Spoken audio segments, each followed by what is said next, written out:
लिखो, candela power में लिखेंगे आप, पहली परिभाषा यही है कैंडेला पावर। लिखो, किसी स्रोत के द्वारा निश्चित दिशा में, किसी स्रोत के द्वारा निश्चित दिशा में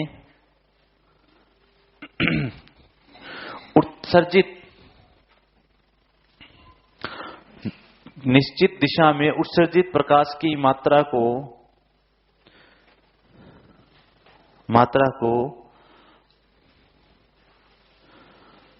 कैंडेला पावर कहा जाता है। किसी स्रोत के द्वारा निश्चित दिशा में उत्सर्जित प्रकाश की मात्रा को कैंडेला पावर कहा जाता है। और लिख देना, एक कैंडेला पावर बराबर होता है ल्यूमेन प्रति 4 पाई। का मतलब क्या होता है? ल्यूमेन पर स्ट्रे रेडियन। लिख देना इसको, स्ट्रे रेडियन। और ये जो स्ट्रे रेडियन है ये ओमेगा, इसको कौन सा कोण बोलते हैं? ठोस कोण। ठोस कोण का मात्रक होता है स्ट्रे रेडियन। स्ट्रे रेडियन लिख दो इसको। स्ट्रे रेडियन ठोस कोण का मात्रक होता है।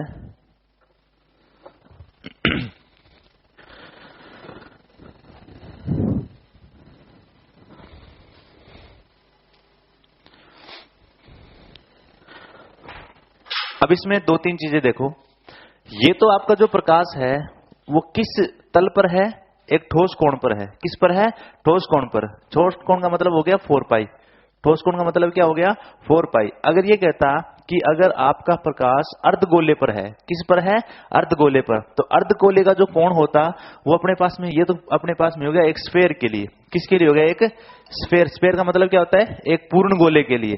अगर यही चीज अपने को अर्धगोले के लिए पूछी जाए, अर्धगोला, तो उसके लिए क्या हो जाएगी अपने पास में? ये ल्यूमेन प्रति 2 पाई। ल्यूमेन प्रति क्या हो जाएगा? 2 पाई हो जाएगा। किसके लिए हो जाएगा? ये अर्धगोले के लिए। ठीक है। और ये किसके लिए हो जाएगा? एक स्फेयर के लिए, संपूर्ण गोले के लिए। ठीक है दोनों ही कैंडेला पावर है। दोनों ही क्या? Candela power. ठीक है। ये ठोस कोण पर है और ये आधे गोले पर अगर प्रकाश पड़ रहा है तो उसको कहते हैं। ठीक है, लिख दो इसको।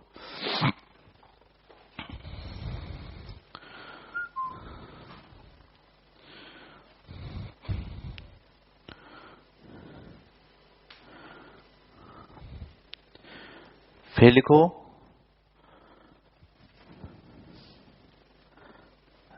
ल्यूमेन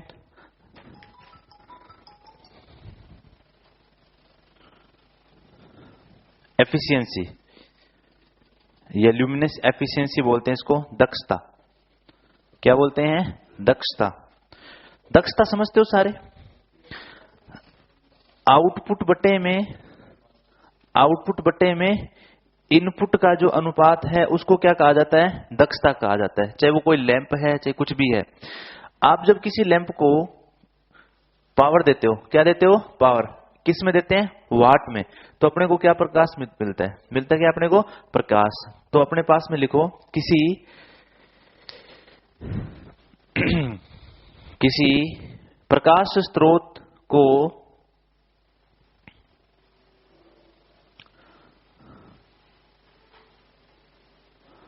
शक्ति देने पर उसके द्वारा, प्रकाश स्रोत को शक्ति देने पर उसके द्वारा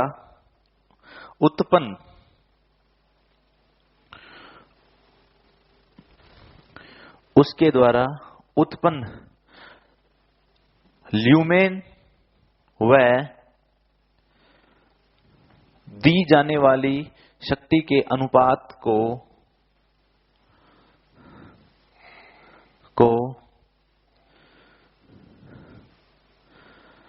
ल्यूमेन व शक्ति के अनुपात को ज्योति दक्षता कहते हैं। ज्योति दक्षता कहते हैं। ज्योति दक्षता कहते हैं। इसे ल्यूमेन प्रति वाट में लिया जाता है। इसे ल्यूमेन प्रति वाट में लिया जाता है। अब सुनो, आपके सामने लैंप होते हैं इनकैंडिसेंट, इसको उदीप्ति लैंप बोलते हैं। क्या बोलते हैं? उदीप्ति लैंप। उदीप्ति लैंप जो होते हैं 3 से 5 ल्यूमेन प्रति वाट के होते हैं। कितने होते हैं? 3 से 5 ल्यूमेन प्रति वाट। अब मैं आपको ये कह दूं कि एक उदीप्ति लैंप है जो कितने वाट का है? 100 वाट का। कितने वाट का है? 100 वाट का। तो 100 वाट पावर पर उसके द्वारा उत्पन्न शक्ति की गणना करो। कितनी शक्ति, कितना ल्यूमेन आ जाएगा 100 वाट पर? इसका एक वाट पर ये कितना बना सकता है? 5 ल्यूमेन प्रकाश दे सकता है। तो 100 वाट पर कितना दे देगा ये? 500 ल्यूमेन। कितना दे देगा ये? 500 ल्यूमेन। इसीलिए आपने देखा होगा कि कम से कम जो 15 वाट का लैंप आता है उसका ल्यूमेन क्या होता है? कम होता है। और अगर जैसे जैसे वाटेज क्षमता बढ़ती जाती है, लैंपों की प्रदीप्ति भी क्या होती जाती है? बढ़ती जाती है। वो निर्भर करता है किन पे? उनकी दक्षता पर। समझ में आ गई बात? ये यानी ल्यूमेन प्रति वाट पर ये चीज डिपेंड करती है कि लैंप आपको कितना प्रकाश देगा। अब जैसे आप यूज करते हो फ्लोरोसेंट का, किसका यूज करते हो? फ्लोरोसेंट। इसको क्या बोलते हैं हिंदी में? फ्लोरोसेंट। जो आपके पास घरों में ट्यूब लगी होती है, ट्यूबलाइट जिसको बोलते हैं, ये होती है अपने पास में कितने की होती है? 60 ल्यूमेन प्रति वाट। 60 ल्यूमेन प्रति वाट की होती है। यानी 1 वाट की जो ट्यूबलाइट होगी वो कितना प्रकाश दे सकती है अपने को? 60 ल्यूमेन। और ट्यूबलाइट कितने वाट की आती है? 40 वाट की। कितने वाट की आती है? 40 वाट की। और 40 वाट की है तो 6 चौक 24 कितना ल्यूमेन दे देगी अपने को? 240 ल्यूमेन। 2400 आ जाएगा जो भी है। 2400 ल्यूमेन अपने पास में कितने वाट पर दे रही है वो? 60 वाट पे, सॉरी 40 वाट पे। ठीक है, तो ये समझ में आ गई बात। ये इस पर क्वेश्चन ऐसे ही आते हैं। और कैसे पूछा जा सकता है? एक लैंप को जरूरी थोड़ा आपको ऐसे देगा, एक लैंप को ऐसे पूछ लेगा आपको, एक लैंप को 240 वोल्ट 2 एम्पियर धारा पर प्रचलित किया जाता है तो वह 20 ल्यूमेन प्रकाश उत्पन्न करता है, तो उसकी दक्षता ज्ञात करो। कर सकते हो ना ऐसे क्वेश्चन को? ठीक है, तो आप पावर निकाल सकते हो। P बराबर V इंटू आई, और अपने पास में हो जाएगा ल्यूमेन 20 बटे में P इंटू V इंटू आई सी आ जाएगा ये क्वेश्चन। ठीक है, एक नोट लिखो, लिखो एक ल्यूमेन बराबर, एक ल्यूमेन बराबर, एक ल्यूमेन बराबर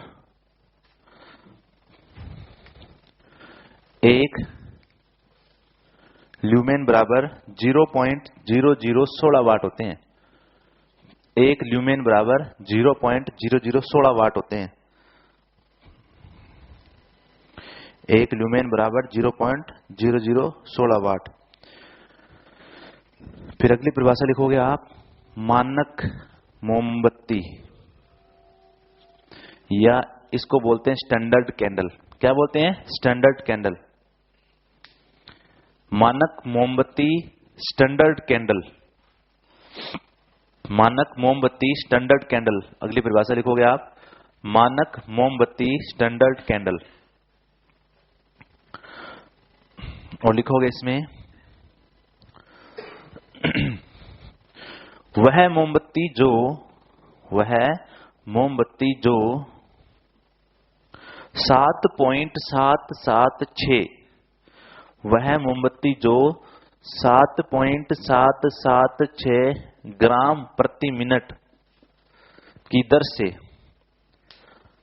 7.776 ग्राम प्रति मिनट की दर से प्रज्वलित होती है। 7.776 ग्राम प्रति मिनट की दर से प्रज्वलित होती है, मानक मोमबत्ती कहलाती है। मानक मोमबत्ती कहलाती है।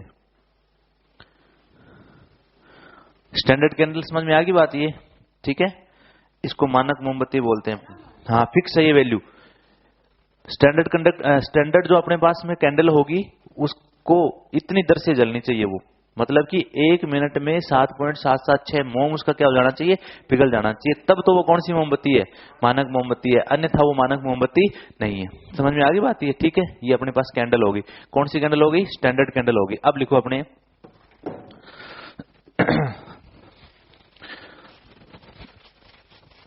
Metre candle. आप बता सकते हो मेरे को मीटर कैंडला क्या होता है? फुट कैंडला क्या होता है? सेंटीमीटर कैंडला क्या हो सकता है? बता सकते हो सब? किसी भी प्रकाश स्रोत के प्रकाश को 1 मीटर स्थान पर, 1 मीटर स्क्वायर जिसको बोलते हैं, फैलाना ही जो क्या है वो क्या कहलाता है? मीटर कैंडला कहलाता है। उसको फुट में भी ले सकते हैं अपने। किस में भी ले सकते हैं? फुट में। और इसकी मात्रक हो जाती है ल्यूमेन प्रति मीटर स्क्वायर। क्या हो जाता है? ल्यूमेन प्रति मीटर स्क्वायर। जैसे फ्लक्स घनत्व पढ़ते हैं ना अपने, वेबर प्रति मीटर स्क्वायर, इकाई क्षेत्रफल से गुजरने वाले फ्लक्स की मात्रा क्या कहलाती है? फ्लक्स घनत्व। वही चीज ये है अपने पास में, ठीक है। या इकाई क्षेत्रफल पढ़ने वाले प्रकाश की मात्रा क्या कहलाती है? ल्यूमेन प्रति मीटर स्क्वायर, या इसको मीटर कैंडेला बोलते हैं। क्या बोलते हैं? Metre candela. लिख लो इसकी परिभाषा भी, मीटर कैंडेला लिखो, मीटर कैंडेला की परिभाषा भी लिख लो। इकाई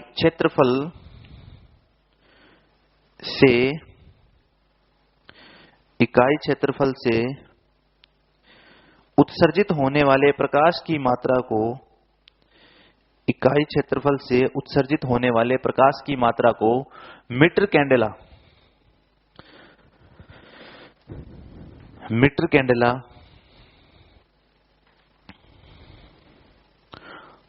कहा जाता है। इसको फुट कैंडेला भी तो बोल सकते हैं, नहीं बोल सकते हैं? मीटर तो किस में हो गया? एमकेएस में, और फुट में किस में हो जाएगा? एफपीएस पद्धति में हो जाएगा, ठीक है। अब लिखेंगे अपने आगे प्रदीप्ति से संबंधित नियम, प्रदीप्ति से संबंधित नियम मात्रक आ गया ना, ल्यूमेन पर मीटर स्क्वायर लिख सकते हो आप। इसका मीटर कैंडेला का मात्रक क्या आ जाएगा? Lumen per metre square. Lumen per metre square इसका मात्रक होता है, ल्यूमेन पर मीटर स्क्वायर, ठीक है। अब लिखेंगे आप लोग प्रदीप्ति से संबंधित नियम, और उसमें पहला नियम लिखेंगे आप लोग, कौन सा नियम बताया था मैंने? व्युत्क्रम वर्ग का नियम, व्युत्क्रम वर्ग का नियम, या इसी को क्या बोलते हैं? Inverse square law. क्या बोलते हैं? Inverse square law. इनवर्स का मतलब पता है सभी को? उल्टा। इनवर्स का मतलब क्या होता है? उल्टा अनुपात, ठीक है।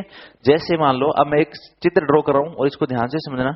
ये आपके पास में प्रकाशिक स्रोत एस है, ये क्या आपके सामने प्रकाशिक स्रोत एस है। इस प्रकाशिक स्रोत एस से कुछ दूरी पर एक वस्तु रखी हुई है, इस प्रकार से ये एक वस्तु रखी हुई है अपने पास में, जो यहां से यहां तक की दूरी है उसको मैं डी मान लेता हूं। क्या मान लेता हूं? डी मान लेता हूं, ठीक है। फिर इस डी दूरी से एक और वस्तु रखी हुई है जिसका आकार इस वस्तु से थोड़ा क्या है? बड़ा है, इस प्रकार से, ठीक है। और इस वस्तु से इस वस्तु की जो दूरी है वो मैं मान लेता हूं डी। कितनी मान लेता हूं? डी। एक दूरी ये और एक ये दूरी, टोटल कितनी होगी? 2D होगी ना अपने पास में, ठीक है। सेम दूरी है तो यहां से यहां तक की दूरी को मैं क्या मान सकता हूं? 2D मान सकता हूं। नहीं मान सकता हूं, ठीक है। फिर इतनी ही दूरी पर मैं एक और वस्तु रख दूं, ठीक है, तो मेरे पास वो दूरी भी क्या हो जाएगी? D, लेकिन टोटल दूरी कितनी हो जाएगी? 3D। समझ में आ गई बात ये, ठीक है। यानी 3 गुना दूरी पर ये अपने पास प्रकाशिक स्रोत है। ये क्या अपने पास में? प्रकाशिक स्रोत, जिसको प्रकाश उत्पन्न करना है, और ये वो वस्तुएं रखी हुई है यहाँ पर। सपोज करो ये वस्तुएं रखी हुई है इस प्रकार से, चाहे कोई पट्टी भी हो सकती है, कुछ भी हो सकता है, लेकिन आपको एक बार इसको इमेजिन करना है खाली बस इस प्रकार से, ठीक है। ये वस्तुएं रखी हुई है इस प्रकार से। अब आप देखो, आपने देखा भी होगा, महसूस भी किया होगा, आपकी खुद की फ्लैश लाइट होती है फोन के ऊपर, है ना। सभी के फोन में फ्लैश लाइट होती है इस प्रकार से, ये से फ्लैश लाइट है, ठीक है। आप अपने फोन की फ्लैश लाइट के बिल्कुल पास से ले गए हो अपने हाथ को, दिख रहा है ना। आपको ये लग रहा है कि प्रकाश की तीव्रता यहां पर ज्यादा है, यहां पर क्या है? ज्यादा। अब मैं अपने हाथ को धीरे धीरे पीछे खींच रहा हूं तो आपको लग रहा है ना प्रकाश धीरे धीरे क्या होता जा रहा है? कम होता जा रहा है। आगे बात समझ में ये, ठीक है।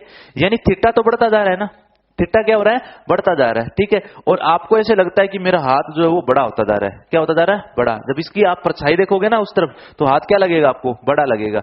वो किसके कारण होता है? प्रकाश के जो एंगल हैं, अगर पास है तो एंगल का मान बहुत ही कम है। जैसे जैसे दूर जा रहा हूं, दूरी बढ़ रही है, दूरी बढ़ेगी आपकी मीटर के अंदर, लेकिन प्रकाश की तीव्रता स्क्वायर में घटेगी, और स्क्वायर में क्या हो जाएगी? बढ़ जाएगी। समझ में आ गई बात ये, ठीक है। ये सिंपल सा एग्जांपल था। ये आपके सामने प्रकाशिक स्रोत है जो प्रकाश उत्पन्न करता है किसकी ओर? इन वस्तुओं की ओर। तो आपके पास में जो वस्तु, आपके पास में एक वस्तु है, इसको मैं ए मान लेता हूं, और इसको क्या मान लेता हूं? बी मान लेता हूं। वस्तु ए पर प्रकाश की तीव्रता वस्तु बी से अधिक प्राप्त होती है कि नहीं? है ये बात है ना? ये बात समझ में आ रही है? हेलो क्लास, अभी क्लास में आगे बात समझ में ये, ठीक है। अब दो बातें यहां से निकलती है। एक तो इस प्रकाश की जो मात्रा है वो निर्भर करती है इनके बीच की दूरी पर। इनके बीच की दूरी पर। उसके साथ साथ यहां एंगल भी तो बढ़ेगा, प्रकाश ऐसे ही तो जाएगा, जाएगा ही नहीं जाएगा, ठीक है, और इधर से निकल जाएगा, ठीक है। तो यहां पर ये एंगल बनेगा थीटा, क्या बनेगा एंगल थीटा, दोनों पे डिपेंड करती है, ठीक है। यहां एंगल कम है, दूरी कम है, तभी तो आपके सामने प्रकाश की तीव्रता इस वस्तु पर क्या है, ज्यादा है। यहां दूरी ज्यादा है, एंगल ज्यादा है, तभी तो प्रकाश की तीव्रता क्या है, कम है। आगे बात समझ में ये, ठीक है। अब देखो अपने पास में अगर ये दूरी d है तो मैं बोल देता हूं कि वस्तु E पर जो प्रकाश की तीव्रता है वो क्या है, E1 है, और B पर जो प्रकाश की तीव्रता है वो क्या है, E2 है। आगे E3 E4 E5 जितना भी मान सकते हैं अपने, ठीक है। आगे बात समझ में ये, ठीक है। अब देखो, अब ये कहता है कि इनवर्स स्क्वायर लॉ क्या कहता है कि प्रकाश स्रोत से उत्सर्जित होने वाले प्रकाश की तीव्रता उन दोनों के बीच की दूरी, किसके बीच की दूरी, वस्तु और प्रकाशिक स्रोत के बीच की दूरी के वर्ग के क्या होती है, व्युत्क्रमानुपाती होती है, ठीक है। मतलब इस पर जो प्रकाश उत्पन्न होगा, जिसको इंटेंसिटी अपने आई ले लेते हैं, क्या ले लेते हैं, इंटेंसिटी क्या ई ले लिया मैंने, ठीक है। उस प्रकाश की तीव्रता जो है वो इन दोनों के बीच की दूरी के वर्ग के क्या होगी, व्युत्क्रमानुपाती होगी। यानी अगर आप दूरी को दुगुना करोगे तो प्रकाश की तीव्रता क्या हो जाएगी, आधी हो जाएगी, अभी बताया था ना मैंने। और दूरी को कम करते जाओगे तो प्रकाश की तीव्रता उतनी ही ज्यादा क्या होती जाएगी, बढ़ती चली जाएगी। समझ में आ गई बात ये, ठीक है। आप तो एक बात बताओ मुझे, अगर आप किसी प्रकाशिक तल पर रिफ्लेक्टर नहीं लगाते तो उसका प्रकाश यूं फैलेगा, फैलेगा या नहीं फैलेगा, ठीक है। तो आप लोग अगर उसके पास में जाओगे तो आपको चीजें ज्यादा ध्यान से दिखाई देगी, मतलब प्रत्यक्ष दिखाई देगी। और अगर आप उससे दूर जाओगे तो चीजें आपको प्रत्यक्ष दिखाई नहीं देगी। सिंपल सी बात है ना। जो आपका लैंप है घरों में जो आप लगाते हो, उसका प्रकाश लैंप के पास ज्यादा होता है या लैंप से दूर ज्यादा होता है, लैंप के पास ज्यादा होता है ना। ये वो किस पे डिपेंड करते हैं, वो इन्हीं दोनों नियम पे डिपेंड करते हैं, ठीक है। पहला नियम हो गया इनवर्स स्क्वायर लॉ, लिखो इसके अंदर, लिखो इनवर्स स्क्वायर लॉ में लिख दो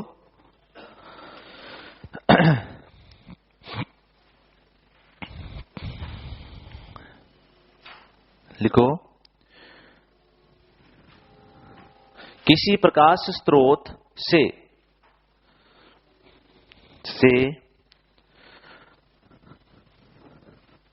प्रकाशिक तल पर, प्रकाश स्रोत से प्रकाशिक तल पर, अब तल कौन है, आपकी वस्तु है ना ये, प्रकाशिक तल पर गिरने वाले प्रकाश की तीव्रता, या प्रदीप्ति भी बोल सकते हो, तीव्रता प्रकाशिक स्रोत तथा तल के बीच की दूरी के, तल के बीच की दूरी के वर्ग के व्युत्क्रमानुपाती होती है। प्रकाश की तीव्रता प्रकाशिक तल, प्रकाशिक स्रोत व तल के बीच की दूरी के वर्ग के व्युत्क्रमानुपाती होती है। लाइन समझ में आई? अब बोर्ड पे ध्यान दो, फिर समझा देता हूं।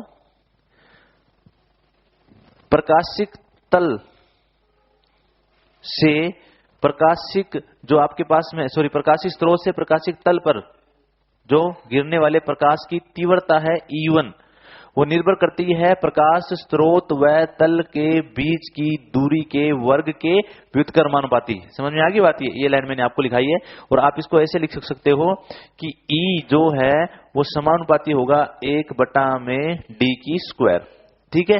ये तो ये दूरी हो गई ना, ये तो ये दूरी हो गई। अगर दूसरा लें तो अपने पास में E समानुपाती हो जाएगा 1/2d की स्क्वायर, 1/2d की स्क्वायर। दूरी दुगुना कर दी ना अपनों ने, 3 गुना करेंगे तो 3d की स्क्वायर, 4 गुना करेंगे तो 4d की स्क्वायर, 5 गुना करेंगे तो 5d की स्क्वायर। समझ में आ रही बात? ये मैंने बोला अनुपात बताओ, अगर E1 अनुपात E2 है तो इन दोनों के दूरियों के वर्ग के व्युत्क्रम अनुपात क्या हो जाएगा अपने पास में, समानुपात में 1/d की स्क्वायर, फिर अपने पास में क्या आ जाएगा 1/2d की स्क्वायर। समझ आ रही है ना बात? ये इस प्रकार से अपने इनको शो भी कर सकते हैं, ये इसके लिए हो जाएगा और ये इसके लिए हो जाएगा, ठीक है। चलो नेक्स्ट ये भी लिख लो दोनों फॉर्मूले।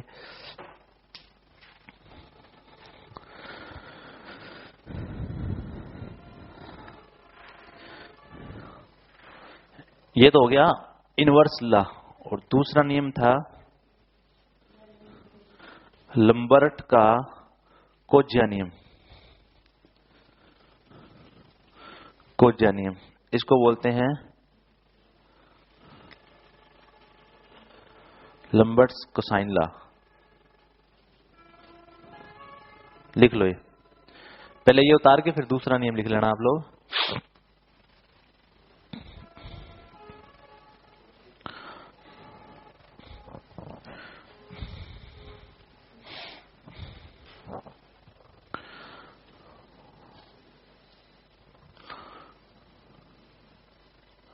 वो उतार लिया।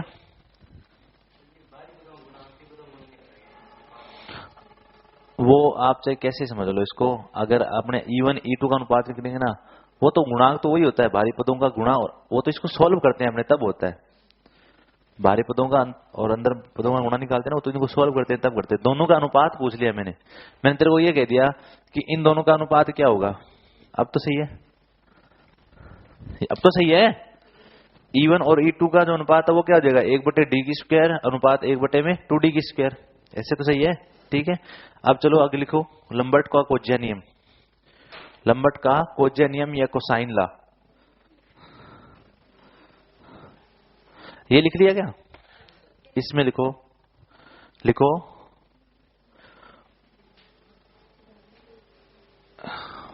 क्या हो गया,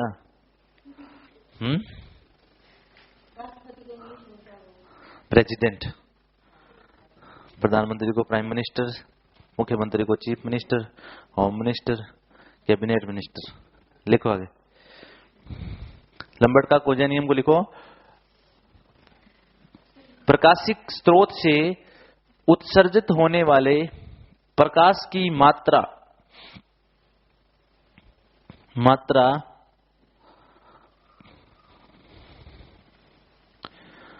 प्रकाश की मात्रा, उत्सर्जित होने वाले प्रकाश की मात्रा स्रोत व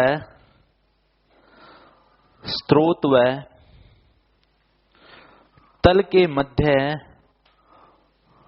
स्रोत व तल के मध्य के कोण की कोज्या, स्रोत व तल के मध्य के कोण की कोज्या के समानुपाती होता है, कोण की कोज्या के समानुपाती होता है। द्वितीय नियम है ये, कोण की कोज्या के समानुपाती होता है। अब देखो इसने कह दिया कि जो इंटेंसिटी है वो निर्भर करती है कोसाइन ऑफ, कोस कोई तो बोलते हैं कोज्या, कोसाइन थीटा के भी क्या होगी, निर्भर करेगी। क्या चीज, ये मात्रा। अगर आपका जो कोण है वो कम है तो तीव्रता क्या मिलेगी, ज्यादा, है कि नहीं है। ये कोण कम करने के लिए तो रिफ्लेक्टर लगाते हैं अपने, क्या लगाते हैं, रिफ्लेक्टर। आपने वी आकार का रिफ्लेक्टर लगा दिया, कोण कम हो गया। अब कोण कम हो गया तो प्रकाश क्या मिलेगा, ज्यादा। और बिना रिफ्लेक्टर के जो लैंप होते हैं वो अपना प्रकाश थोड़ी दूरी तक ही नहीं फैला पाते हैं क्या, नहीं फैला पाते, ठीक है। इसलिए अपने पास में उस कोण को चेंज करने के लिए यूज किसका किया जाता है, रिफ्लेक्टर का यूज किया जाता है। समझ में आ गई बात ये। अगर मान लो आपका कोण ये सीधा जा रहा है, प्रकाश ऐसे जा रहा है, अगर आप यहाँ रिफ्लेक्टर लगा दोगे तो अब ये प्रकाश ऐसे नहीं जाएगा, ठीक है। अब ये इस प्रकार से अपना कोण चेंज कर लेगा। आगे बात समझ में। तो अपने पास में दोनों चीजें निर्भर करती है, दूरी तो वर्ग के और कोसाइन थीटा जो है उसके सीधा समानुपात में होती है। सीधा नियम लिख लो बस खाली। अगर क्वेश्चन भी आएगा तो आपसे यही पूछा जाएगा कि इनमें से कौन सा नियम प्रदीप्ति के लिए लागू हो सकता है, बस ऐसे ही पूछे जाते हैं इस पे क्वेश्चन। वरना तो इन पे क्वेश्चन आते हैं लैंपों पर, कार्यकाल पर और इन पर। और अगला टॉपिक अपने वही पढ़ेंगे और उसमें लिखने की स्पीड होनी चाहिए आपकी तेज। बस मैं लिखवाऊंगा उसमें लैंप, उसका फिलामेंट किसका बना हुआ है, उसकी ल्यूमेन कितनी है, कार्यकारी क्षमता कितनी है और उसका यूज कहां किया जाता है, और कुछ स्पेशल पॉइंट होंगे तो वो बता दूंगा, ठीक है। चलो अगला लिखो, विभिन्न प्रकार के लैंप्स, विभिन्न प्रकार के लैंप।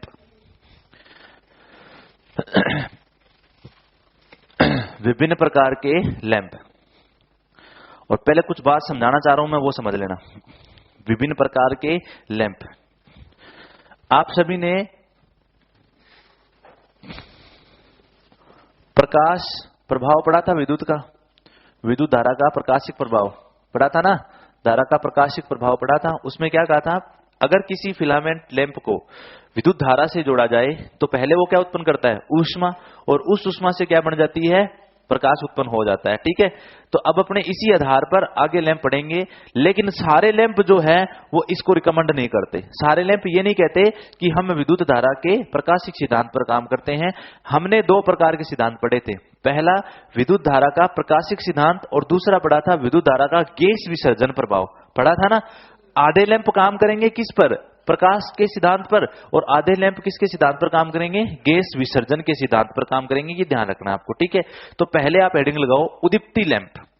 विभिन्न प्रकार के लैंपों में पहले लगाओ उदीप्ति लैंप, इनकैंडिसेंट। उदीप्ति, और उदीप्ति का भी मतलब होता है, पहला लिखो उदीप्ति लैंप। उदीप्त लैंप या उदीप्ति लैंप बोलते हैं इसको।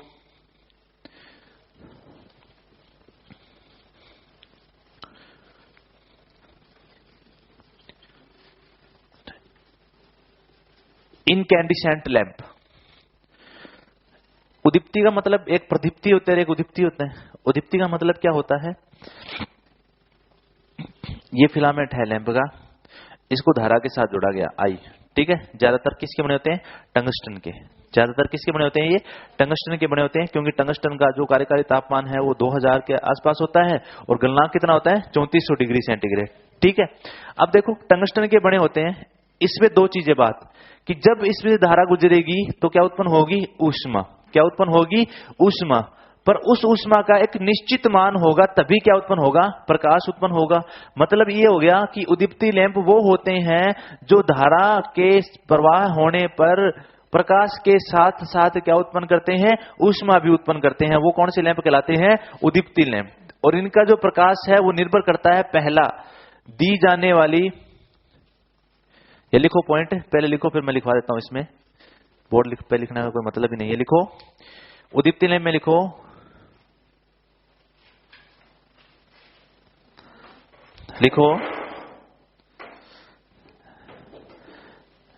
लिखो आप लिखो उदीप्ति लैंप में लिखो, यह लैंप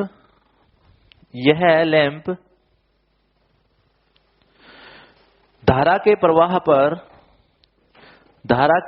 पर अंदर से है ये धारा के प्रवाह पर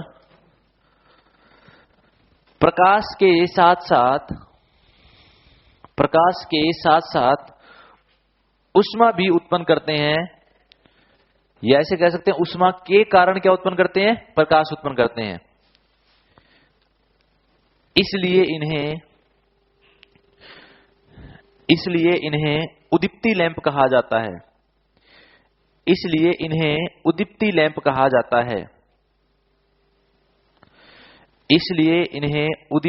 कहा जाता है। फिर नेक्स्ट लिखो, इनका फिलामेंट 900 डिग्री तक गर्म होने पर 900 डिग्री तक गर्म होने पर प्रकाश उत्पन्न करता है। इनका फिलामेंट 900 डिग्री तक गर्म होने पर प्रकाश उत्पन्न करता है। और इस प्रकाश की मात्रा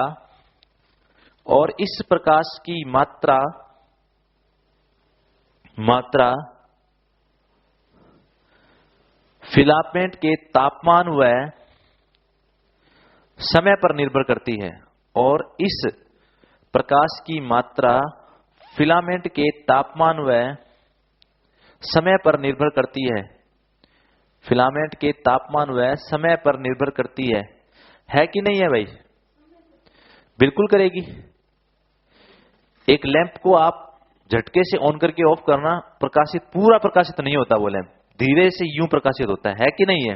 ठीक है, कभी देखना लैंप को आप लोग वो स्लो मोशन में करके देखते हैं ना, फोन से स्लो मोशन में करके देखना, लैंप यूं प्रकाशित होगा धीरे धीरे, चाहे वो नैनो सेकंड लेता है। टाइम जरूरी है, क्योंकि हीट उत्पन्न होने के लिए आपको पता है टाइम जरूरी है, ये तो बात तय है, क्योंकि आप लोगों ने ये पढ़ा है H बराबर I² RT। पढ़ा है कि नहीं पढ़ा? चाहे आप थ्योरेटिकली इस चीज को नहीं माने, अपने सोचते हैं घंटों में, मिनट में, लेकिन ये क्रियाएं चलती हैं किसमें? नैनो सेकंड्स में। कितने चलती है? नैनो सेकंड में। जहां टाइम बात किया जाए माइक्रो सेकंड की भी, तो टाइम तो लग गया ना अपने पास में। तो टाइम और ऊष्मा आपको पता है। मैं कुछ लैंपों का क्रम लिखता हूं, 10 वाट, 100 वाट, 500 वाट। कौन से की ऊष्मा ज्यादा होती है? 500 वाट की। सिंपल सी बात है ना, ज्यादा गर्म कौन सा होता है? 500 वाट। इसलिए प्रकाश भी ज्यादा किसका होता है? 500 वाट का। 10 वाट वाला गर्म ही नहीं होता लैंप, बहुत कम गर्म होता है, इसलिए इसका प्रकाश भी क्या है? कम है। तो पहली चीज क्या हो गई? उत्पन्न होने वाले प्रकाश की मात्रा किस पर निर्भर करती है? इनकी ऊष्मा पर। किस पर निर्भर करती है? ऊष्मा पर। और कम से कम कितनी ऊष्मा चाहिए प्रकाश उत्पन्न करने के लिए? 900 डिग्री सेंटीग्रेड। कितनी चाहिए? 900 डिग्री सेंटीग्रेड। अगर फिलामेंट गर्म होगा तभी वो प्रकाश उत्पन्न कर पाएगा, अन्यथा प्रकाश उत्पन्न नहीं कर पाएगा। समझ में आ गई बात? ये है कि नहीं है ये बात? ठीक है, आगे लिखो अपने उदीप्ति लैंप के प्रकार। और ये 2 प्रकार के लैंप होते हैं। अब मैं लिखते जाता हूं और आप लोग नोट करते जाओ इसको। उदीप्ति लैंप के प्रकार, पहला है carbon filament lamp. Carbon filament lamp, नाम से पता चल रहा है फिलामेंट किसका बना होगा? कार्बन का। और दूसरे होते हैं इसके अंदर धात्विक फिलामेंट। ये भी नाम से पता चल रहा है किसका फिलामेंट बना होता है? धातु का। किसका बना होता है? धातु का। और धात्विक फिलामेंट जो होते हैं उसमें फिलामेंट हमेशा किसका बना होता है? किसका बना होता है? टंगस्टन का। किसका बना होता है? टंगस्टन का। ठीक है, तो यहां लिख देता हूं मैं टंगस्टन का। ठीक है, आगे नाम भी आएगा tungsten filament lamp. Carbon filament में पहली चीज अपने को जो लिखनी है वो तंतु। क्या लिखना है? तंतु। तंतु को क्या बोलते हैं इंग्लिश में? फिलामेंट। ठीक है, फिलामेंट किसका बना हुआ है? दूसरी चीज अपने को लिखनी है इसका कार्यकारी तापमान। कार्यकारी तापमान। तीसरी चीज आपको लिखनी है इसकी ल्यूमेन कितनी है? ल्यूमेन। और चौथी इसकी लिखनी है अपने पास में आयुकाल। और पांचवा लिखना है इसके उपयोग। ठीक है, क्या कार्बन फिलामेंट लैंप ओम के नियम का पालन करता है? क्या बताओ मुझे? कार्बन फिलामेंट लैंप ओम के नियम का पालन करता है क्या? नहीं करता, क्योंकि कार्बन जो है वो एनटीसी धातु है। कैसी धातु है? एनटीसी धातु। अब मुझे एक बात बताओ, एक जो लैंप है, एक क्वेश्चन होता है कि ठंडे लैंप की अपेक्षा जो गर्म लैंप होता है, ठंडे लैंप की अपेक्षा जो गर्म लैंप होता है उसका प्रतिरोध ज्यादा होता है। इसका कारण क्या होता है? ठंडे लैंप की अपेक्षा गर्म जो लैंप है उसका प्रतिरोध ज्यादा होता है। इसका कारण क्या होता है? पीटीसी। क्या कारण होता है? पीटीसी। क्योंकि तापमान बढ़ने पर क्या होता है? प्रतिरोध का मान बढ़ता है। ठंडा था, प्रतिरोध कम था, जैसे तापमान बड़ा गर्म होने लग गया तो प्रतिरोध क्या हो गया? उसका बढ़ गया। समझ में आ गई बात? ये तो किस गुण के कारण है? ये पीटीसी के गुण के कारण है। ठीक है, लिखो इसमें तंतु इसका कार्बन का बना होता है। तंतु लिखो कार्बन का बना होता है। फिलामेंट इसका कार्बन का बना होता है।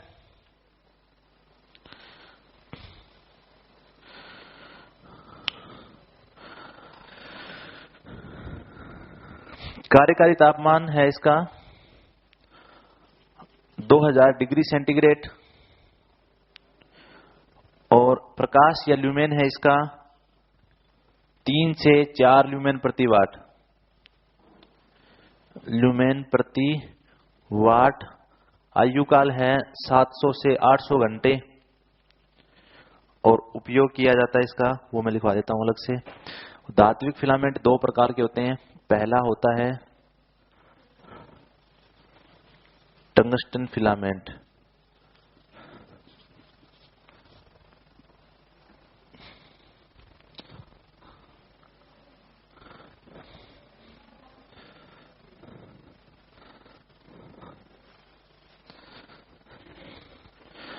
इसके उपयोग लिखो।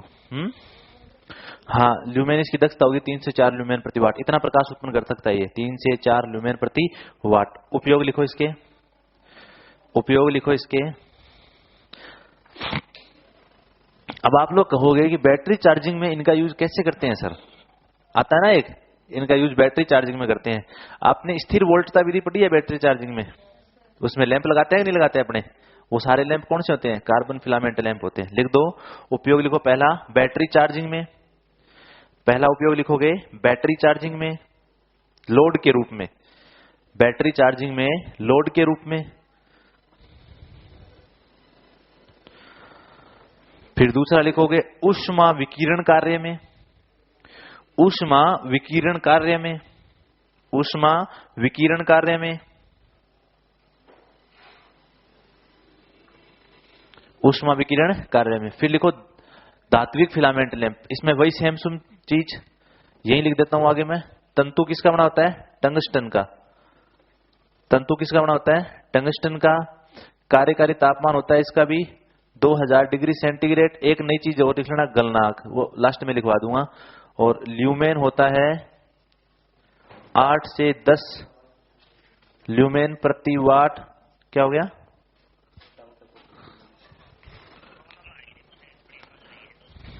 कहां पे? हेलो, कहां पर रह गया था डाउट? क्या चीज पे? हाँ जी,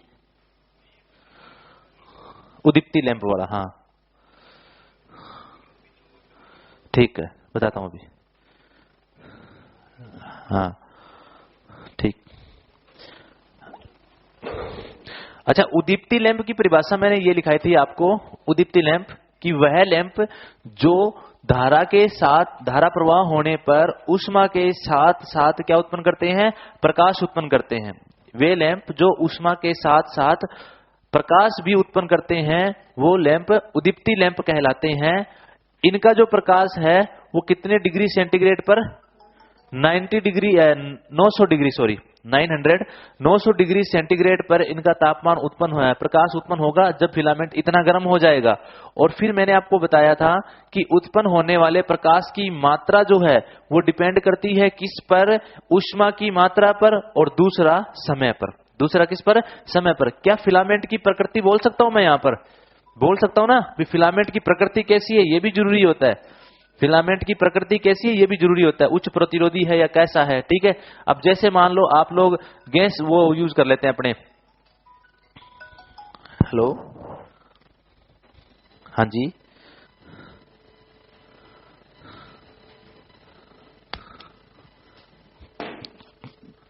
मोबाइल चार्जर। ठीक है बता दें।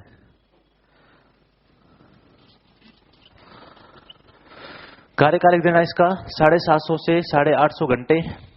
कार्यकाल लिख देना 750 से 850 घंटे। हाँ, आयुकाल वही है, कार्यकाल और आयुकाल एक ही बात होती है। उसके बाद लिख देना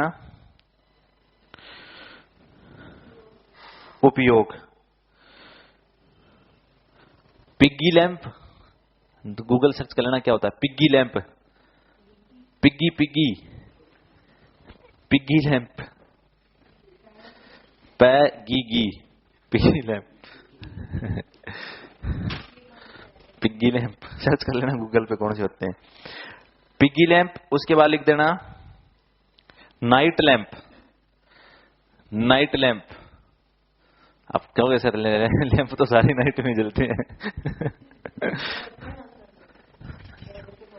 बेड के पास लगे होते हैं ना, जो ऐसे फ्लोर प्लॉट लगा के पास में बटन होता है, वो वाले नाइट लैंप, पिग्गी लैंप और नाइट लैंप। उसके बाद लिखो, अच्छा इन लैंपों में आपको पता है गैस भरी जाती है, कौन सी गैस भरी जाती है? आर्गन या नाइट्रोजन गैस भरी जाती है ना। क्यों भरी जाती है? तंतु को वाष्पीकरण होने से रोकने के लिए। अक्रिय गैस होती है। कौन सी गैस होती है? अक्रिय गैस। नाइट्रोजन या कौन सी होती है? आर्गन गैस होती है। ठीक है, वो आगे लिखाएंगे। उसके बाद लिखो गैस भरा लैंप। धात्विक लैंप के बाद तीसरा इसी का टाइप है गैस भरा लैंप।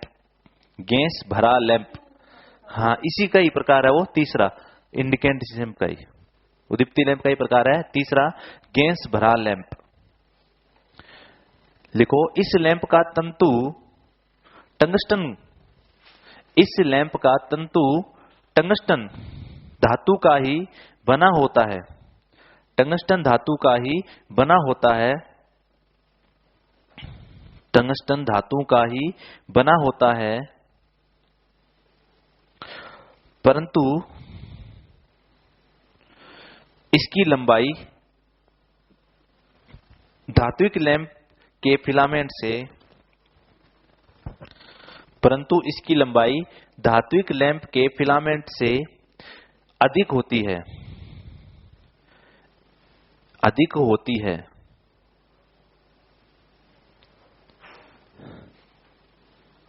ठीक है, इसका फिलामेंट जो है ना यूं बनाया जाता है, टर्न लगा के ऐसे ऐसे ऐसे, जैसे वाइंडिंग करते हैं ना अपने, ऐसे बनाया जाता है। आगे लिखो, इन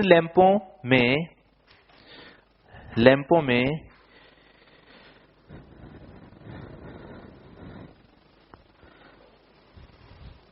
अक्रिय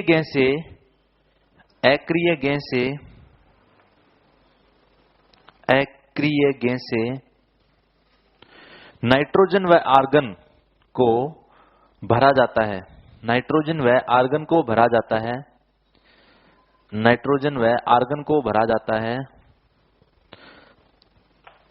नाइट्रोजन व आर्गन को भरा जाता है ताकि फिलामेंट को वाष्पीकरण से बचाया जा सके। फिलामेंट को वाष्पीकरण से बचाया जा सके। लिखो इसका तंतु किसका बना होता है? टंगस्टन का ही है ना, लिख दो इसमें तंतु, फटाफट लिख दो तंतु टंगस्टन के लंबे तार से, ऐसे लिख देना टंगस्टन के लंबे तार से। फिर लिखना कार्यकारी तापमान 2500 से 2700 डिग्री सेंटीग्रेड।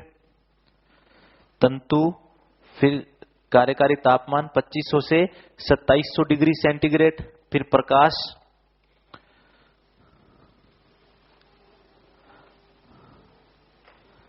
10 से 20 ल्यूमेन प्रति वाट। 10 से 20 ल्यूमेन प्रति वाट।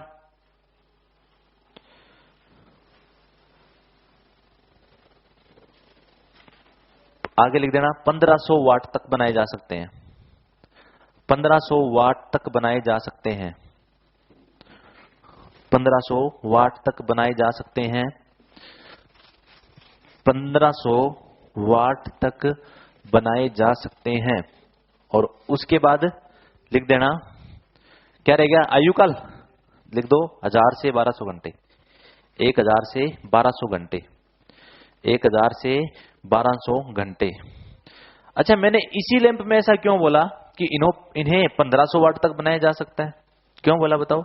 क्योंकि मैंने एक लाइन आपको लिखवाई है ऊपर कि इसका जो फिलामेंट है उसकी तार की लंबाई क्या होती है? ज्यादा। और आप इसके तार की लंबाई को बढ़ाकर इसके ल्यूमेन की मात्रा को भी क्या कर सकते हो? बढ़ा सकते हो। इसकी वाटेज क्षमता भी क्या कर सकते हो? बढ़ा सकते हो। समझ में आ गई बात? ये समझ आ रही है ना मेरी बात? ये और अब आपको दो बातें याद रखनी है। पहले तो देखो, सबसे पहले अब आते हैं अपने पास में जो होल्डर्स यहाँ यूज किए जाते हैं। होल्डिंग एसेसरीज पढ़ाई थी ना मैंने। होल्डर्स जो यूज किए जाते हैं वो दो प्रकार के यूज किए जाएंगे यहाँ पर। या तो यहाँ पर यूज किया जाएगा कौन सा? कैबिनेट, जो एडिशन स्क्रू का नाम सुना है ना आपने? Edison screw. Edison screw type का होल्डर यूज किया जाता है जो कितने से 200 वाट से ऊपर के जो लैंप होते हैं उनके लिए यूज किया जाएगा। क्योंकि आगे अपने पास जो लैंप आने वाले हैं वो सोडियम वेपर लैंप आएगा और मरकरी वेपर लैंप आएगा। ठीक है, उसमें दो प्रकार के होल्डर। अगर इससे नीचे है तो कौन सी यूज करेंगे अपने? इसके नीचे जो होल्डर्स होते हैं वो उनको बोलते हैं शायद कैबिनेट टाइप, ऐसे कुछ होल्डर्स होते हैं, उनको इससे नीचे पर यूज किया जाता है। ठीक है, और इनसे ऊपर एडिशन स्क्रू, एडिशन स्क्रू या गोली एडिशन स्क्रू, ये दोनों इसी के भाग है। एडिशन स्क्रू आता है, ठीक है, वो 200 वाट तक। फिर अगर 300 वाट से ऊपर आ जाएगा गोली एडिशन स्क्रू, ज्यादा वाटेज 1500 वाट के लैंप है तो वो गोली एडिशन स्क्रू, वो भाग इसी के ही है। ठीक है, आगे बात समझ में। ये लैंप के बारे में कल बताऊंगा। अब मैं आपको थोड़ा सा रिपीट करा देता हूं। आपने आज पढ़ा है उदीप्ति लैंप। कौन सा पढ़ा है? उदीप्ति लैंप, है ना? यही पढ़ा ना। उदीप्ति लैंप में आपने 3 लैंप पढ़े हैं। पहला पढ़ा है कार्बन फिलामेंट। क्या पढ़ा है? Carbon filament. कार्बन फिलामेंट में आपने फिलामेंट किसका बनाया? कार्बन का। और इसका जो प्रकाश था वो था 3 से 4 ल्यूमेन प्रति वाट, यही था अपने पास में। और इसका जो कार्यकारी तापमान था वो कितना था?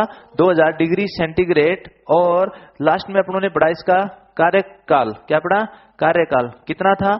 700 से 800 घंटे। 700 से 800 घंटे। और यूज कर दिया इसका बैटरी चार्जिंग में लोड के रूप में या फिर विकिरण उत्पन्न करने वाले जो उपकरण है उनके अंदर। ठीक है, अब देखो इससे ज्यादा अपन को अगर लैंप चाहिए, इससे ज्यादा क्षमता का, तो फिर अपनों ने किसका यूज किया? धातु फिलामेंट का। किसका यूज किया?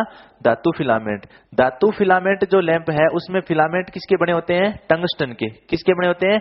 टंगस्टन के। अब आपको पता चल गया टंगस्टन कैसी धातु है? पीटीसी। कैसी धातु है? पीटीसी। क्योंकि जैसे ही इसका तापमान बढ़ता है इसका प्रतिरोध भी क्या हो जाता है? बढ़ जाता है।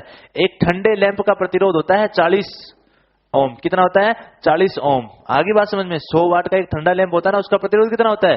40 ओम। और जैसे जैसे आप इसको सप्लाई दोगे ये गर्म होना शुरू होगा, और गर्म होना शुरू होगा तो इसको प्रतिरोध क्या होता जाएगा? बढ़ता चला जाएगा। समझ में आ गई बात? ये टंगस्टन जो होता है इसका कार्यकारी तापमान कितना हो गया? 2000 डिग्री सेंटीग्रेड, और गलनांक कितना होता है? 3400 डिग्री सेंटीग्रेड। आगे बात समझ में? ये ठीक है।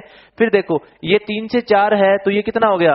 8 से 10 ल्यूमेन प्रति वाट। ये 3 से 4 था, ये कितना हो गया? 8 से 10 ल्यूमेन प्रति वाट। और घंटों में थोड़ा सा ही फर्क पड़ा, कितने का पड़ा? 50 का फर्क। 750 से 850 घंटे यूज किया जाता है कौन से लैंप को? धात्विक फिलामेंट जो है। और पिग्गी लैंप में इसका यूज किया जाता है। कहां पर? पिग्गी लैंप और नाइट लैंप जो होते हैं। ठीक है। फिर इन लैंपों के अंदर मैंने आपको बताया कौन सी गैस भरी होती है? आर्गन। कौन सी गैस भरी होती है? आर्गन। और कौन सी भरी होती है? नाइट्रोजन। ठीक है। या इसका मिश्रण, या फिर इसका मिश्रण। ठीक है। नाइट्रोजन, आर्गन या इसका मिश्रण का मतलब या तो अकेली नाइट्रोजन या फिर अकेली आर्गन या फिर इन दोनों का मिश्रण। क्यों? कारण क्या है इसका? जो लैंप के फिलामेंट होते हैं उनको वाष्पीकृत होने से रोकने के लिए, वाष्पीकरण, ऑक्सीडेशन, ऑक्सीकरण एक ही बात होती है, ध्यान रखना। ठीक है। ऑक्सीडेशन बोल दे या बोल दे आपको वाष्पीकरण, या बोल दे आपको जैसे ऑक्सीकरण, वो सारी एक ही बातें होती हैं। उनको रोकने के लिए कौन सी गैस? नियोन गैस तो अलग है। वो तो नियोन गैस तो रंग देने के लिए लगाई जाती है। नियोन गैस होती है ना, वो लैंपों में प्रकाश के रंग को बदलने के लिए लगाई जाती है। दो गैसें आती है देखो, neon gas, halogen gas. Halogen समूह की जो गैसें आती है ना, वो गैस। ठीक है। और इसके अलावा जो आपके पास में फ्लोरोसेंट पदार्थ होते हैं, कौन से पदार्थ होते हैं? फ्लोरोसेंट। फ्लोरोसेंट पदार्थ, नियोन गैस जो होती है वो, और उसके अलावा मैंने बताई हैलोजन समूह, ये सारे रंग देने के लिए यूज किए जाते हैं। किस लिए? रंग के लिए। तो अपने बोलते हैं ना गुलाबी रंग का लैंप है, पीले रंग का लैंप है, वो फ्लोरोसेंट पदार्थ होते हैं। कौन से होते हैं? फ्लोरोसेंट पदार्थ। वो आगे आएंगे अपने। ठीक है। फिर उसके बाद में आपने नाइट्रोजन का यूज और भी कहां किया जाता है? साइंस में पढ़ा है ना आपने, है? खाद्य सामग्रियों को संरक्षित रखने के लिए किसका यूज किया जाता है? नाइट्रोजन का यूज किया जाता है। क्यों? क्योंकि नाइट्रोजन उन खाद्य सामग्री जो होती है उनके साथ में क्रिया नहीं करती। जो आप कुरकुरे वगैरह खाते हो ना, उसमें कौन सी गैस भरी होती है? नाइट्रोजन गैस भरी होती है। क्यों? ताकि वो कुरकुरे जो है वो आपस में गैस के साथ क्रिया भी नहीं करते और लंबे समय तक वो क्या रहते हैं? सुरक्षित रहते हैं। मतलब बैक्टीरिया जो होता है ना, उसको क्रिया नहीं करने देते वो नाइट्रोजन गैस। तो आप वो तो हवा भरी होती है, हवा नहीं होती उसमें, वो नाइट्रोजन गैस होती है। ठीक है। उसके बाद में आपने तीसरा पढ़ा कौन सा? गैस भरा लैंप। कौन सा भर दिया? गैस भरा लैंप। गैस भरा लैंप जो है वो उद्दीप्ति लैंप में सबसे उच्च कोटि का लैंप है। सबसे उच्च कोटि का लैंप, यही बताया ना मैंने। ये दूसरी बात, सबसे उच्च कोटि का है। और वाटेज क्षमता कितनी बनाई जा सकती है? 1500 वाट तक। इसकी वाटेज क्षमता निर्भर करती है फिलामेंट की लंबाई पर। किस पर निर्भर करती है? फिलामेंट की लंबाई पर। ठीक है। सीधा फिलामेंट नहीं लगा सकते क्योंकि लंबाई कम होती है, इसलिए फिलामेंट को यूं इस प्रकार से गोल गोल से टर्न लगा के ऐसे ऐसे बना दिया जाता है। आगे बात समझ में? ठीक है। उसके बाद इसका जो कार्यकारी तापमान है वो कितना बताया मैंने? 2500 से 2700 डिग्री सेंटीग्रेड। कितना बताया? 2500 से 2700 डिग्री सेंटीग्रेड। अब लिखो मत, अब यहां ध्यान दो, याद करना है तो, क्योंकि ये याद करने वाले हैं सारे। ठीक है। फिर आपको इसका प्रकाश कितना पढ़ा अपनों ने? प्रकाश पढ़ दिया 10 से 20 ल्यूमेन प्रति वाट। सबसे ज्यादा इसी का है, गैस भरे लैंप का। ठीक है। और इन्हीं में अपनों ने कौन सी गैस भर दी थी? आर्गन और नाइट्रोजन। इसीलिए इनको बोला जाता है गैस भरा लैंप। क्या बोला जाता है? गैस भरा लैंप। ठीक है। इसके बाद जो लैंप आएंगे अपने पास में वो आएंगे गैस विसर्जन प्रभाव वाले। कौन से आएंगे? गैस विसर्जन प्रभाव पर। और वहां पर कौन सा नियम काम करेगा? विद्युत धारा का गैस विसर्जन प्रभाव। समझ में आ गई बात? ये इलेक्ट्रॉन डिस्चार्जिंग प्रक्रिया काम आएगी वहां पर। और वो दो लैंप होते हैं। कितने होते हैं? दो लैंप। कौन कौन से? सोडियम वेपर लैंप और मरकरी वेपर लैंप। अब सोडियम वेपर लैंप फिर दो टाइप के हो जाते हैं। कौन कौन से? हाई प्रेशर और लो प्रेशर। और मरकरी वेपर लैंप फिर 3 से 4 प्रकार के हो जाते हैं, वो भी हाई प्रेशर और लो प्रेशर। फ्लोरोसेंट ट्यूब आप अपने घरों में लगाते हो, हाई प्रेशर होती है, लो प्रेशर होती है? लो प्रेशर होती है, वो लो प्रेशर होती है। Mercury vapour lamp high pressure जो होते हैं वो लगाए जाते हैं कहां पर? जो प्रदर्शनियां लगती है ना, जहां पर क्रिकेट के गेम चलते हैं ना, वहां पर होती है वो। समझ में आ गई बात? ये ठीक है। और उसको अपने कल कंटिन्यू करेंगे, कल वो लैंप लिखवा देंगे सारे। फिर ये चैप्टर किसका? इसका यूज लिखाया नहीं आपको? लिखाया नहीं यूज आपको? ठीक है। यूज बता देंगे इसके, कहां पर करते हैं। अब तो आज क्लास इतनी है। कैसे भरते हैं? हाँ ये बता देता हूं। देखो, हाँ पता है क्या करते हैं? इसमें गैस भरने का भी एक नियम होता है, आप सभी को पता है। लैंप का थोड़ा सा डायग्राम डिजाइन करता हूं। टाइम है क्या मैम? नहीं नहीं ओल्ड में वाला बच्चा तो कोई नहीं, ओल्ड वाला तो कोई बच्चा नहीं है।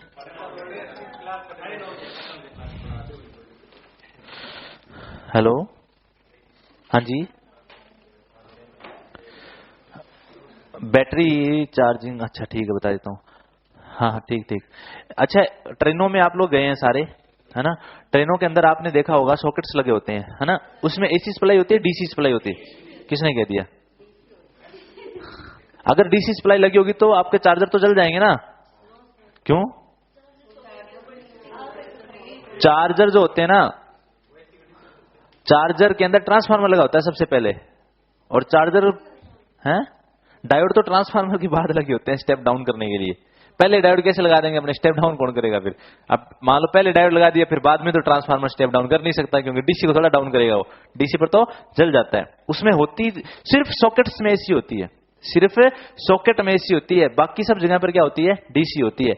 उसके नीचे लिखा ये होता है 110 वोल्ट डीसी तक के उपकरण चार्ज कर सकते हो आप इससे, ये लिखा होता है 110 वोल्ट डीसी तक के उपकरण चार्ज कर सकते हो, है ना? और अपने को ये पता है उपकरण सारे जो चार्जेबल होते हैं वो डीसी सप्लाई होते हैं, उनमें एसी सप्लाई नहीं होती। वो उन्होंने शो भी कर रखा है भी डीसी तक के उपकरण, वो इसलिए कि कई बच्चे क्या मतलब जैसे कि आप लोग हैवी कार नहीं कर सकते, यहाँ हीटर लाके चला दिया अंदर ट्रेन के, वो काम थोड़ा करना है अपने को। इसलिए उन्होंने बोला है कि 110 वोल्ट डीसी तक के आप उपकरण चार्ज कर सकते हो, लैपटॉप वगैरह ये चला सकते हो इसके अंदर, ठीक है? वो इसका मतलब वो होता है। पंखे में डीसी होती है, जो पंखे लगे होते हैं ना उसमें डीसी मोटरें होती है वो। अच्छा, मैं क्या बता रहा था?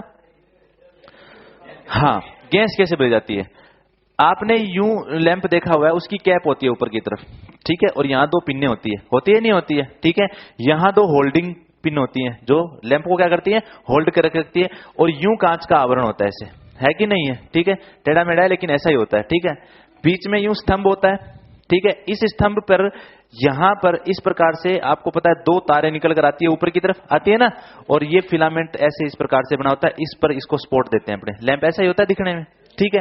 ये स्तंभ होता है जो फिलामेंट को क्या करता है? सपोर्ट करके रखता है ताकि फिलामेंट टूटे ना, ठीक है? अब क्या करते हैं, इसके अंदर यहां पर एक बिल्कुल पतली नली डालते हैं, ठीक है? आप देखना लैंप को जब बन के तैयार होता है उसके पीछे हल्का सा एक छेद दिया होता है, देखना वो बंद होता है बाहर से, हल्की सी एक नली से गैस भरते हैं, और जैसे ही वो नली बाहर निकलती है इसको इंसुलेटेड कर दिया जाता है, वो गैस अंदर ही रह जाती है। आगे बात समझ में? और निर्वात का मतलब पता है क्या होता है? उसमें कुछ भी नहीं होता, उसमें कुछ भी नहीं होता, ना आर्गन गैस होती है, ना नियोन गैस होती है, कुछ भी नहीं, उसमें कोई मीडियम नहीं होता निर्वात के अंदर। और निर्वात भी इसीलिए रखा जाता है ताकि जो फिलामेंट है वो अवाष्पीकरण ना हो सके। बोलते हैं ना निर्वात भरा लैंप, बोलते हैं ना अपने निर्वात भरा लैंप। निर्वात क्यों रखा जाता है? ताकि जो फिलामेंट है उसका ऑक्सीडेशन ना हो। कई बार आपने देखा हुआ है ये लैंप जो होता है ये व्हाइट हो जाता है, बहुत देखा हो ना उन्होंने, अंदर से क्या हो जाता है? व्हाइट कलर का हो जाता है, उसका कारण होता है ऑक्सीडेशन। उसका कारण क्या होता है? ऑक्सीडेशन होना, ठीक है? कि इसका जो फिलामेंट होता है ये ऑक्सीडेशन करने लग जाता है, ऑक्सीकरण हो जाता है इसका, इसीलिए ये क्या हो जाता है? व्हाइट हो जाता है। और कई बार ये भी देखा हुआ है कि ब्लैक भी हो जाता है ना? और ब्लैक होने का कारण है फिलामेंट क्या हो गया? फ्यूज हो गया। समझ में आ गई बात ये, ठीक है? दोनों जो तार होते हैं ये एक दूसरे से इंसुलेटेड होते हैं, एक दूसरे से टच नहीं होते। इनको इंसुलेटेड करने के लिए यहां पर कुछ एक मतलब सॉलिड जैसे क्वार्टर जैसा पदार्थ जो है वो भरा जाता है ब्लैक कलर का, देखना आप होल्डर को तोड़ के। और इसके पीछे का जो ये आवरण है ये सिल्वर का बना होता है। किसका बना होता है? सिल्वर, यानी कि एल्यूमिनियम जिसको बोलते हैं, अपनी भाषा में सिल्वर बोलते हैं, एल्यूमिनियम को अपने देसी भाषा में बोलते हैं, नहीं बोलते हैं, ठीक है? आज के लिए इतना ही, बाकी कल पढ़ेंगे। Thank you. हाँ, टेस्ट शाम को रख लेंगे अपने, आप शाम को रख लेते हैं 7-8 बजे।